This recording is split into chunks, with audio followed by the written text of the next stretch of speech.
Bonjour Alexis Poulain, Bonjour. on est ravis de vous retrouver après ces 2-3 semaines de pause. Il y a eu le lundi de Pâques. Bon voilà, Eh oui. on est content et vous arrivez à point puisqu'on voulait commenter évidemment, l'enterrement du pape qui a eu lieu ce week-end avec, Mmh. des images très marquantes, donc à la fois d'un point de vue, religieux, même esthétique et des photos magnifiques à retrouver, mais aussi d'un point de vue politique avec donc cette, réunion, improvisée ou pas d'ailleurs, entre, Donald Trump, Zelensky et puis on a l'impression qu'Emmanuel Macron a tenté de jouer encore une fois sa carte, au milieu de ce binôme, mais apparemment c'est un échec. Vous pouvez nous en dire plus?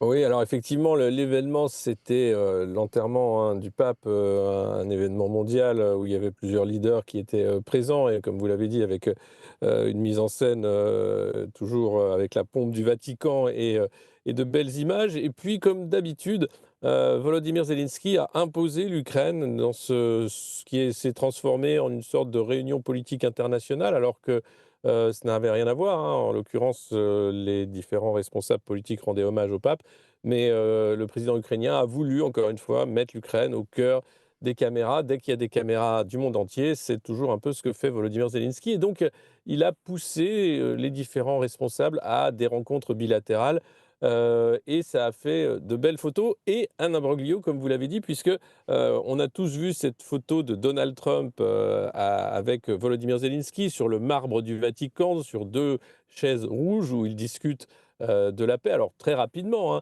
mais avant cette photo, il y a Emmanuel Macron, le président français, qui s'est ridiculisé pour nous tous, qui a essayé de s'incruster tout simplement, dans ce meeting bilatéral entre, Américains et Ukrainiens et là, il y a eu quelqu'un qui lit sur les lèvres, qui a dit ce qu'a dit Donald Trump à Emmanuel Macron quand il le pousse en disant: «Écoute, fais-moi une faveur, c'est pas ta place ici, va un peu plus loin». C'était à peu près ce qui a été dit à notre président, Ça qui fait a mal. obéi évidemment, et qui s'est mis en scène ensuite, dans de magnifiques jardins romains avec Volodymyr Zelensky.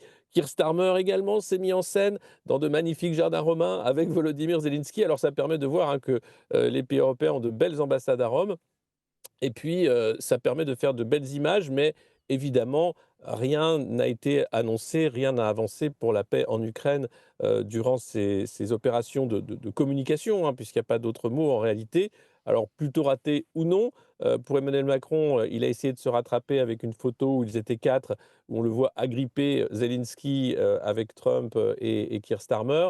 On voit bien que de toute façon sur, la question ukrainienne, ça commence à devenir, visible que les Européens ne sont plus du tout, alignés et d'accord, entre eux pour, envoyer des troupes au sol, pour continuer, cette guerre alors qu'une solution de paix est peut-être, visible à l'horizon. Donc c'est extrêmement, compliqué.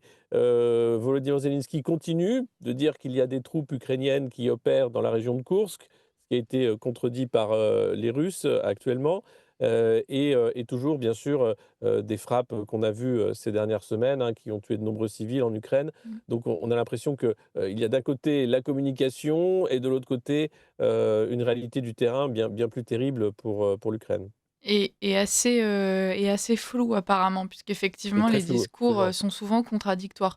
Ce qui est terrible, pour nous Français en tout cas, c'est que, avec, ces images donc et Emmanuel Macron, qui se fait repousser par Donald Trump, Mmh. on se rend quand même compte de façon très concrète qu'aujourd'hui, plus personne ne compte sur la France pour jouer un quelconque, rôle dans la résolution du conflit. Non, mais d'ailleurs, le dernier sommet sur l'Ukraine qui avait lieu à Londres, Emmanuel Macron était dans sa tournée, hein, des différents DOM-TOM, donc il était absent, la priorité était ailleurs et Emmanuel Macron n'est plus que dans un exercice de communication, tout le monde le sait. Ça fonctionne pour lui, dans les sondages où on va dire qu'il va reprendre, 1/2 point, 1 point parce qu'on a l'impression que c'est un leader sur la scène internationale. Sur la scène internationale, c'est tout sauf un leader. C'est quelqu'un qui, n'est pas respecté, c'est quelqu'un qui n'est pas écouté, dont la parole ne compte pas et c'est bien grave pour la France puisque regardez, ne serait-ce que, avec l'Algérie, Boualem Sansal est toujours prisonnier, rien n'a avancé en réalité, et sur le dossier ukrainien, eh bien, son idée de coalition, de troupes au sol, elle est en train d'être mise à la poubelle, y compris par les Britanniques qui sont pourtant les plus bellicistes dans le dossier ukrainien. Donc on est vraiment en dehors de l'histoire avec Emmanuel Macron, à la fois sur le plan économique, mais aussi sur le plan diplomatique, ce qui est tragique pour la France. Est-ce que vous pensez que ça, justement, ce sera rattrapable un jour?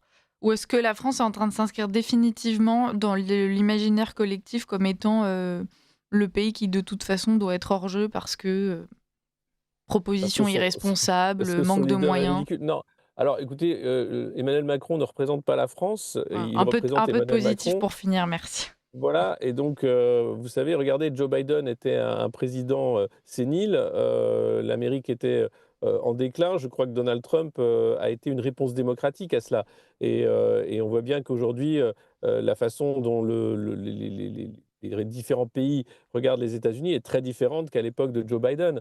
Quand Emmanuel Macron sera chassé du pouvoir, il faut simplement espérer avoir un dirigeant qui, aura la stature d'un chef d'État et qui sera capable de remettre une, diplomatie, à la hauteur de ce qu'a été, la diplomatie, gaulliste. Mais, c'est pareil sur tous les secteurs en réalité. Aujourd'hui, il faut un peu de respect pour soi-même, et c'est aux électeurs français, à qui je veux m'adresser pour ne pas élire, un énième, consultant de McKinsey. Voilà, bon, on finit sur ces mots. Je pense que la consigne, est claire. Merci, Alexis Poulain pour cette, chronique. Et puis de toute façon, continuez à suivre, le dossier, ukrainien et le rôle, l'absence de rôle de la France, dans tout ça. Merci et puis, Merci à vous. à la semaine prochaine.